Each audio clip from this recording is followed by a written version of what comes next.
अगर आप शरीर को ये छुट्टी देते हैं तो ये आपकी सेहत के लिए और आपके शरीर के काम करने के तरीके के लिए बहुत अच्छा है। यह आपको अनुभव और जीवन के बिल्कुल अलग आयामों में ले जा सकता है। अगर आप शरीर के स्वाभाविक चक्र पर ध्यान दें तो मंडल नाम की एक चीज होती है। हर 40 से 48 दिनों में सिस्टम एक चक्र से गुजरता है। ऐसे हर चक्र में, प्रत्येक चक्र में 3 दिन ऐसे होते हैं जब आपके शरीर को भोजन की जरूरत नहीं होती। अगर आप अपने शरीर के काम करने के तरीके के प्रति जागरूक हैं तो आप जान जाएंगे कि आज मेरे शरीर को भोजन की जरूरत नहीं है और बिना किसी कोशिश के उस दिन आप भोजन के बिना रह सकते हैं। अगर आप इस चक्र पर ठीक से गौर करते हैं तो अगर यह जागरूकता मौजूद नहीं है कि वो कौन सा दिन है, तो उसके लिए भारत में एक दिन तय किया गया है जिसे एकादशी कहते हैं। इसका मतलब है पूर्णिमा से 4 दिन पहले और अमावस्या से 4 दिन पहले लोग खाना नहीं खाते। वो सुबह उठते हैं, कोई नाश्ता नहीं, कोई लंच नहीं, सूरज डूबने के बाद ही वो एक बार भोजन करते हैं।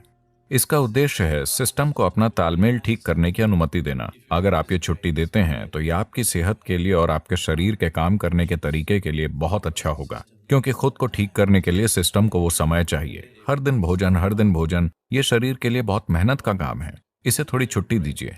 अगर आप उपवास नहीं कर पा रहे तो एक दिन आप कुछ हल्का ले सकते हैं, शायद सिर्फ फलों का रस या कुछ और जो सिस्टम के संभालने के लिए ज्यादा हल्का है। निश्चित रूप से आपका शरीर बहुत आभारी होगा। हाँ, हर दिन इसे पके हुए भोजन से लादना अच्छी बात नहीं है। तो इसका आध्यात्मिक महत्व क्या है? क्योंकि ये एक सफाई है। अगर आपका सिस्टम जीवंत नहीं है तो आपको कुछ भी आध्यात्मिक करने की इच्छा नहीं होगी। आप सुस्त महसूस कर रहे हैं। For a meditator, the biggest enemy is sleep. एक ध्यान करने वाले के लिए उसकी सबसे बड़ी दुश्मन नींद है। यहां आंखें बंद करके बैठना और पूरी तरह से सतर्क रहना, इसके लिए कुछ और ही चाहिए। ज्यादातर लोगों के लिए अगर वो आंखें बंद करते हैं तो सो जाते हैं। तो यहां बंद आंखों के साथ बहुत सतर्क रहते हुए बैठने के लिए शरीर में एक स्तर की जीवंतता की जरूरत होती है। तो इस जीवंतता को पैदा करने के लिए हम इस पर गौर करते हैं कि कैसे खाएं, क्या करें, कितना खाएं, ये सारी चीजें। ये आध्यात्मिक नहीं है, लेकिन इससे सही किस्म का शरीर तैयार होता है। अभी अगर आपका शरीर बहुत सुस्त महसूस कर रहा है, मैं आत्मज्ञान की बात कर रहा हूं, तो क्या करें, है ना? तो इसे जीवंत और सतर्क रखना और शरीर को दर्द और समस्याओं से मुक्त रखना महत्वपूर्ण है, क्योंकि सिर्फ तभी आप किसी बड़ी चीज की तलाश करेंगे। अभी आपके पैर में दर्द है, बहुत ज्यादा दर्द है, भगवान प्रकट होते हैं, आप क्या मांगेंगे? पैर का दर्द चला जाए, है ना? आप और क्या मांगेंगे? आप इतना ही मांगेंगे, है ना? क्योंकि शरीर आपके ऊपर इस तरह की ताकत रखता है। जब तक आप इसे एक स्तर की सहजता में नहीं रखते, यह हर दिशा से आप पर हावी रहता है कि नहीं? इसके लिए अपने शरीर को बहुत शुद्ध और स्वस्थ रखना महत्वपूर्ण है, वरना शरीर आपके जीवन में हावी हो जाता है। यह आपको कुछ और सोचने ही नहीं देगा।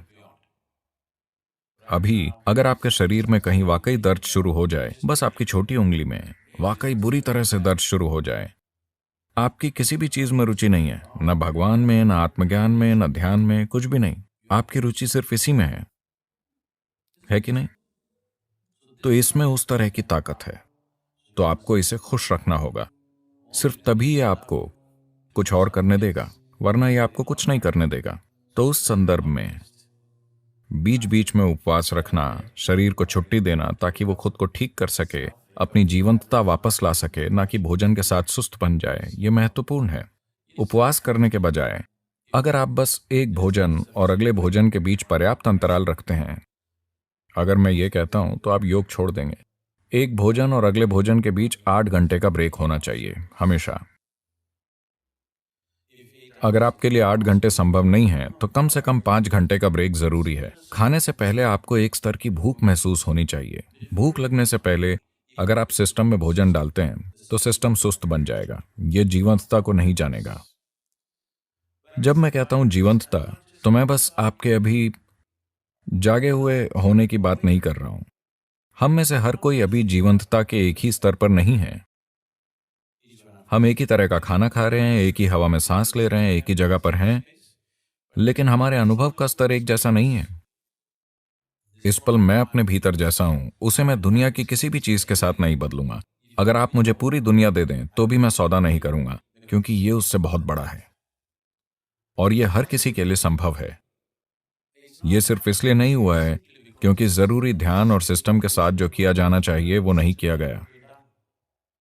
तो इंसानी जीवंतता अलग अलग स्तरों पर कई अलग अलग आयामों में हो सकती है।